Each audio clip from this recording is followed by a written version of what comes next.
Bienvenidos, vamos a desarrollar ahora la unidad número 9, que es el derecho a la seguridad social.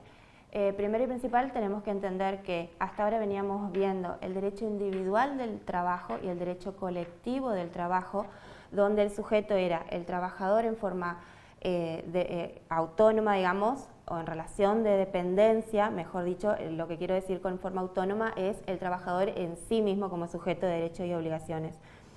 El derecho de la seguridad social que vamos a empezar a ver ahora tiene un objeto de estudio mucho más amplio que el derecho del trabajo, tanto individual como colectivo.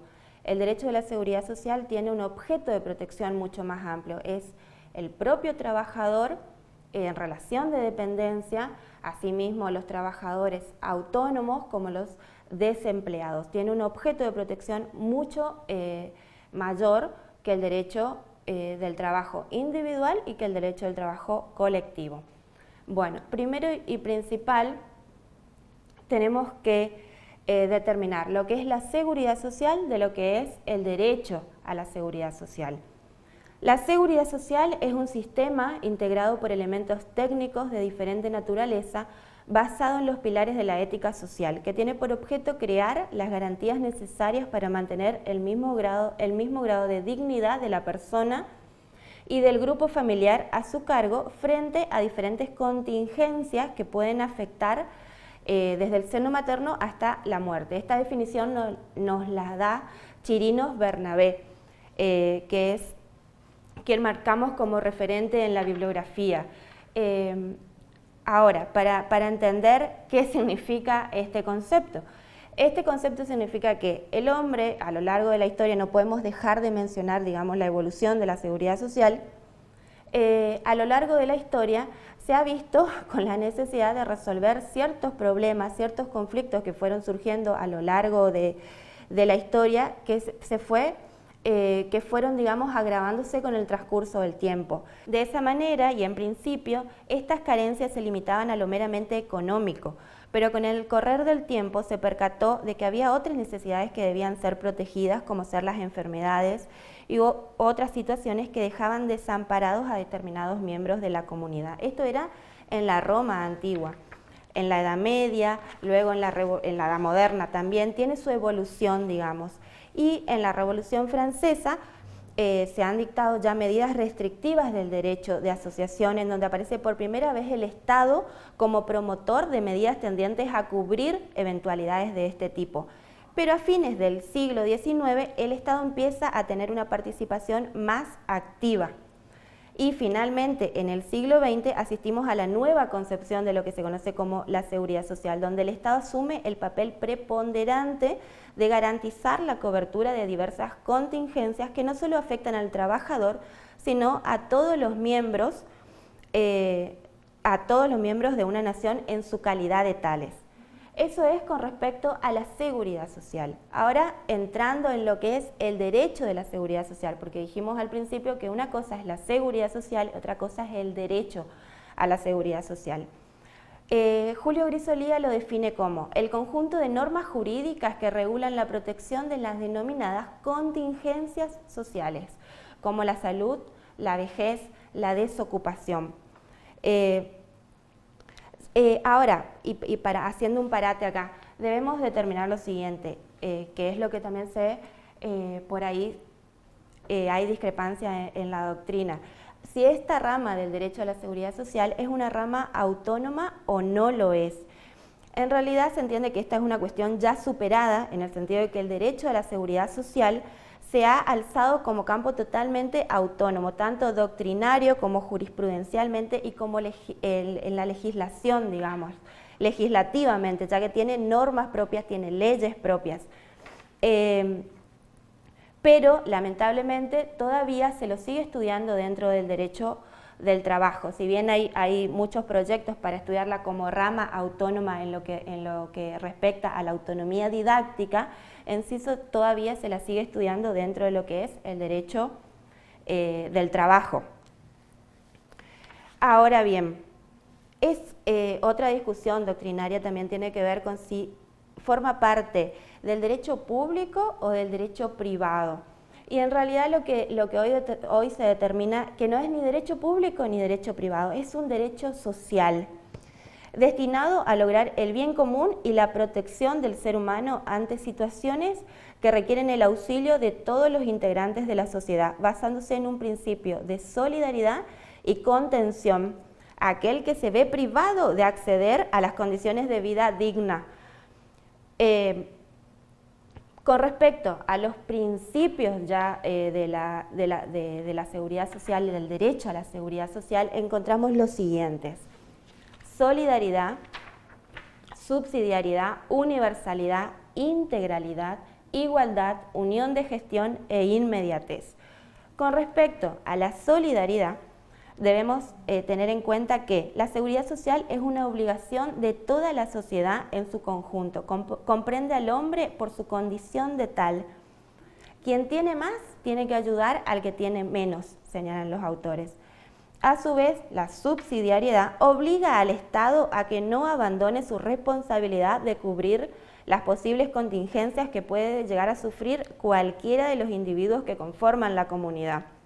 Busca subsidiar, justamente teniendo en cuenta la palabra, reforzar algún sector social frente a contingencias que lo desequilibran. Es una obligación contraída por el Estado y que es indelegable, y éste debe brindarla en todo momento. A su vez, la universalidad, la cobertura de servicios se extiende a todos los individuos y grupos que integran un todo social, sin ninguna excepción. La integralidad pretende neutralizar los efectos nocivos que producen las contingencias sociales. La igualdad está obligada a brindar igual cobertura a todos los individuos.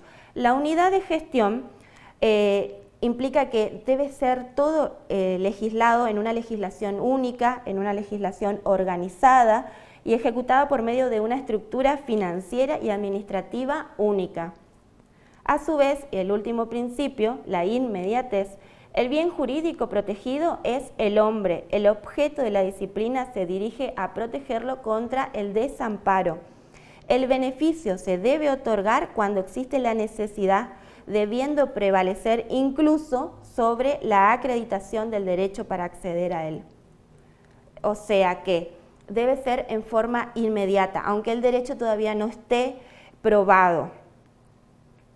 Con respecto y entrando ya de lleno a las fuentes del derecho de la seguridad social, tenemos como fuente nuevamente la Constitución Nacional, en el artículo 14 bis, tercer párrafo, que señala lo siguiente: el Estado otorgará los beneficios de la seguridad social, que tendrá carácter de integral e irrenunciable. En especial, la ley establecerá el seguro social obligatorio, que estará a cargo de entidades nacionales o provinciales con autonomía.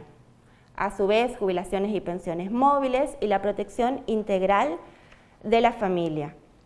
Haciendo un mero análisis del artículo 14 bis en este tercer párrafo, tenemos que tener en cuenta que cuando habla de el Estado otorgará los beneficios de la seguridad social, se refiere a la amplitud de este derecho, que debe abarcar a toda la población y como protección de toda contingencia. Esta obligación recae sobre el Estado y no puede ser transferida. El seguro social obligatorio como manera de garantizar la realización de los derechos emanados de la seguridad social, como manera de llevarlos a cabo. ¿A través de cómo? A través de ese seguro social obligatorio. ¿A través de qué manera? De ese seguro social obligatorio. Tanto en el plano de la salud, en el empleo, la maternidad y jubilaciones y pensiones móviles, que si bien van a estar en manos del legislador, se trata de la movilidad. Entendemos que se trata del mecanismo necesario para equilibrar los ingresos de una persona y equipararlos, digamos, a los cambios inflacionarios que van surgiendo con el tiempo. Que esas jubilaciones no sean estáticas, sino que precisamente se adecuen a los cambios inflacionarios que van surgiendo con el transcurso del tiempo.